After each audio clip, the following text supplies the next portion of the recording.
2 weeks. Jumbo, welcome aboard everyone. My name is Chelley. I will be your safari driver for the next 2 weeks. This is anyone's very first time out there on safari. Yeah.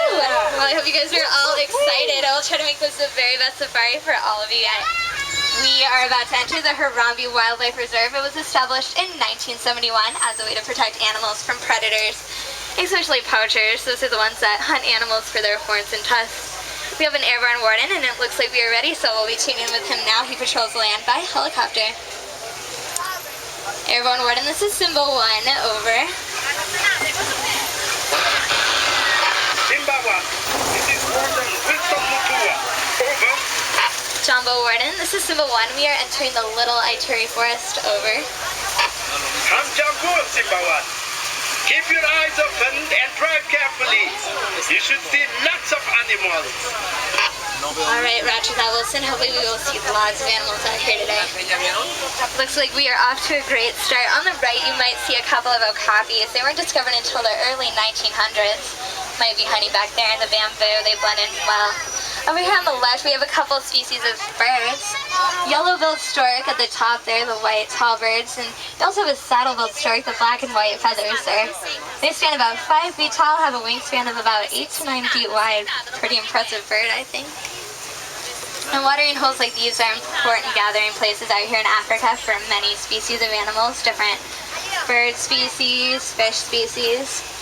You might also see antelope and black rhino. Unfortunately, the black rhino is currently endangered out here in Africa today. And there's one sleeping up there on the left. The black rhino can charge at about 35 miles per hour, and their skin almost an inch thick. Makes them pretty much indestructible, at least to all animal predators. Their only predator is man poachers. They hunt them for their horns. Kind of almost looks like a rock sleeping up there. A lot of animals out here in Africa have great camouflage, and they sure know how to use it. I'll see the next animal. Alright, let's continue through the forest this way, see what other animals we can find. Up here on the right, we have a large nest, and that's actually home to the saddle-billed stork. The male stork is in charge of constructing those nests. The female will decide if it's good enough. If not, she'll tear it down and make them start all over. You might see more black rhinos up here on this hill. Blend in well. The black rhino can weigh up to about 3,000 pounds full adult growth.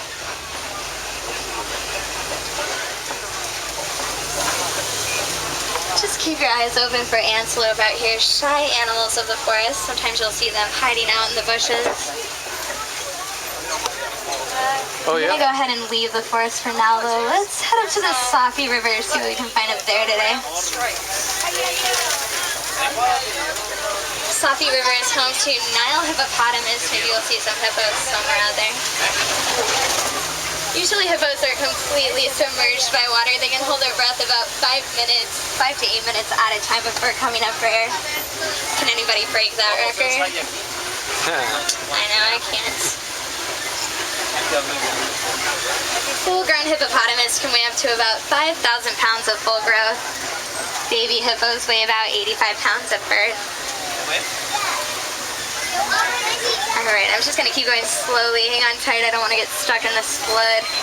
Heard a couple trucks ago some travelers actually had to help out jump. Don't want to push the truck out. Some more hippos over here behind the island. Hippos are actually pretty poor swimmers. They float on top of the water there. By inhaling air, that helps them stay below the surface. They walk along the bottom rather than actually swim. On this island here, those birds with the big gulls are pink-backed pelicans, native to Africa. Pink-backed pelicans roam together in colonies around fish for food and groups to eat. They also nest in trees. Some more hippopotamus out here. Alright, you guys, just hang tight. I'm going to keep driving slowly along the edge of the river here. Might see more hippos, more animals.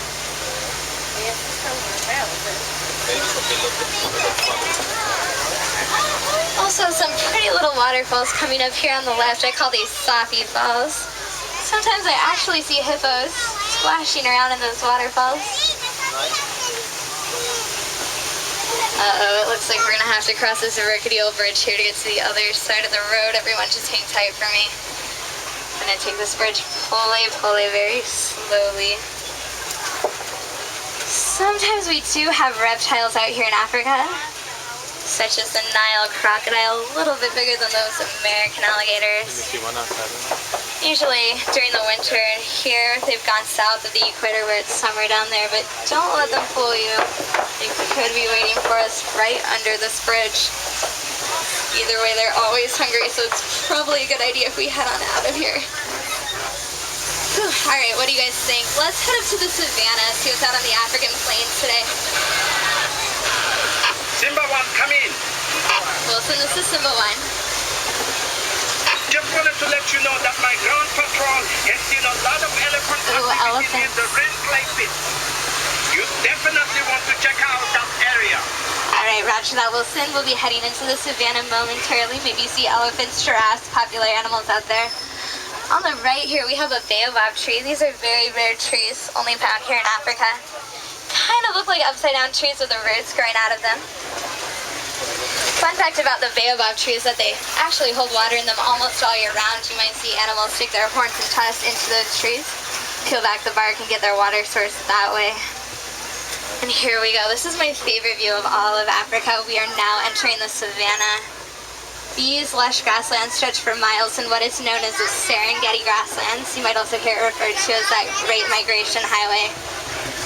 Here in the Harambe Wildlife Reserve, we take great pride in these African plains. We work hard to conserve the area. And of course, the animals do their part to maintain the landscape as well. You might see elephants down the road. They act as bulldozers, knocking over trees that helps fertilize the territory. Giraffes will reach high up into the trees, eat the leaves that lets the rain and sun shine through the trees down onto the grass so the grass will grow. Larger animals eat the top layer of the grass, and littler animals, the babies, will all finish off the bottom layer, so there's enough food for everyone to go around. Well-balanced ecosystem, also known as that circle of life. Over here on the right are one of my absolute favorite animals here in Africa, the Thompson's gazelles, the little ones. You might see them frolicking through. And we also have sable antelope. There's a whole herd of them. There's some sable antelope babies out there too. They don't quite yet have their antlers. The sable antelope is the Harambe Wildlife Reserve emblem. You see a green reserve warning truck driving around here. You might see a picture of them. And we have white-bearded wildebeest. Each year in that Great Migration, about 1.5 million wildebeest participate. Talk about survival of the fittest. Just within moments after wildebeest calves are born, they have to be able to get up and run with their herds or they're left behind. More Thompson's gazelles. Now they're full grown. They only get to about 50 to 60 pounds full growth. We call them Tommies here for short because they're so little. They're very fast though. They can run about 50 miles per hour, flexible, agile, stay away from predators such as the cheetah. You might see giraffes up there on the hills. They blend in well. Talk about camouflage. Tallest animal in the world is a giraffe. They stand about 18 to 20 feet full adult height. More white-bearded wildebeest.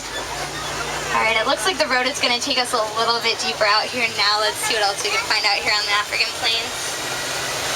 Also, along with that Great Migration, about 1.5 million wildebeest participate, as well as different species of antelope, elephants, zebras, giraffes, birds, all join in and go for miles on these grasslands every year. I think I see some giraffes. They blend in well with these trees.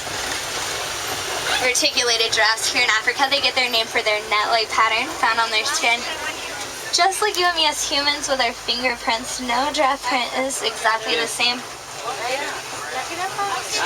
Baby giraffes are born at about 6 feet tall, so they can stand, reach up to their mothers at 18 feet for nursing. They can look a full-grown person in the eye or stand even taller. Giraffes actually have the same number of bones in their necks as we do. Of course, their lumbar are a lot longer than ours. We have a water buck out here on the right, and also some Ankole cattle. Ankole cattle are domesticated cattle by the Watusi tribe. Largest horns found on any cow species. They can get up to about 6 feet in length on their heads. I used to think they were quite a headache, but they're actually hollow, have blood veins running through them, help regulate their body temperature, part of their African adaptation. Take a close look up here. We have several giraffes. They do blend in well with these trees. The word giraffe gets a meaning in Arabic for moves with grace, and I agree with that. Beautiful, graceful animals.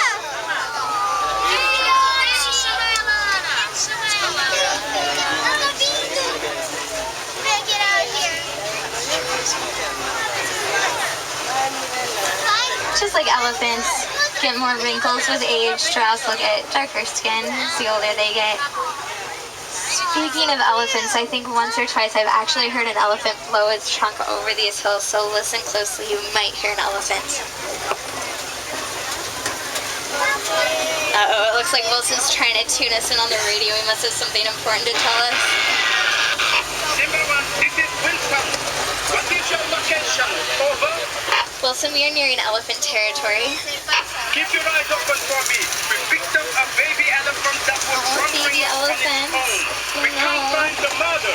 I'm afraid poachers may be in the reserve. Roger that, Wilson. Everyone, do me a favor and keep your eye open for poachers, okay? Definitely don't want them out here. Reserves like these to protect our animals from poachers. Don't be alarmed if you see monkeys swinging through the trees. We do have a mantle monkey habitat here on the left, and I think I see some little monkeys in the bushes back there. What do you guys say? Do you want to listen to some African music? Let's turn the radio on here. Maybe we can tune into a good African song. It might come in a little bit better up this hill.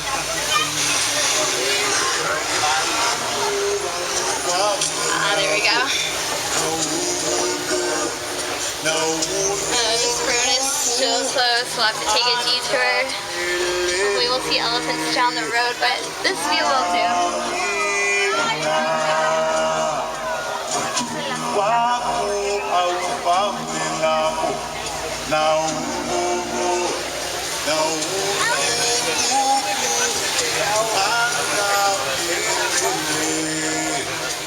I'm gonna have to turn the music off here. Looks like we have a really rickety bridge coming up here. Oh my gosh. Does not look like it's in good shape at all. Does look like it's been well traveled though, so let's test it out here. Alright, I think it's gonna hold us up, but it doesn't sound too good. You guys might want to cross your fingers. Oh my goodness. A little bit more. Almost there. There's my side. And there you guys go. Thanks for the luck, everybody. Hakuna Matata, no worries.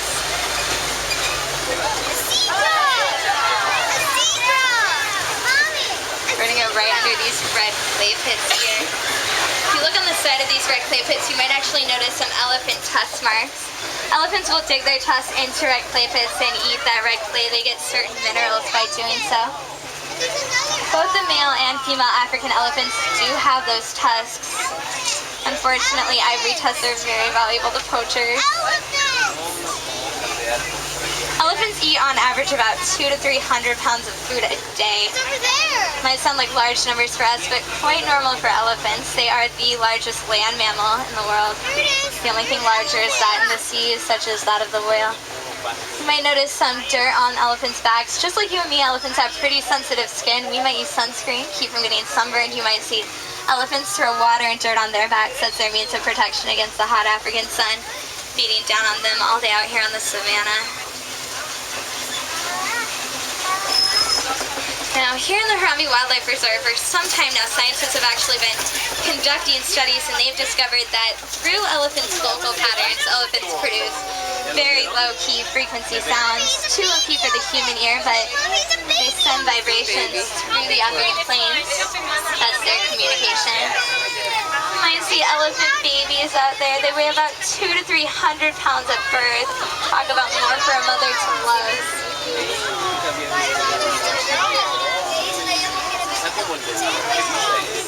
Elephants live on average about 60 to 70 years. It takes them about 14 to 16 years to reach full adult growth. Female elephants will stay with their mothers and their herds for life, but at that point in time, male elephants will move on. There's usually one dominant male bull elephant in each elephant herd.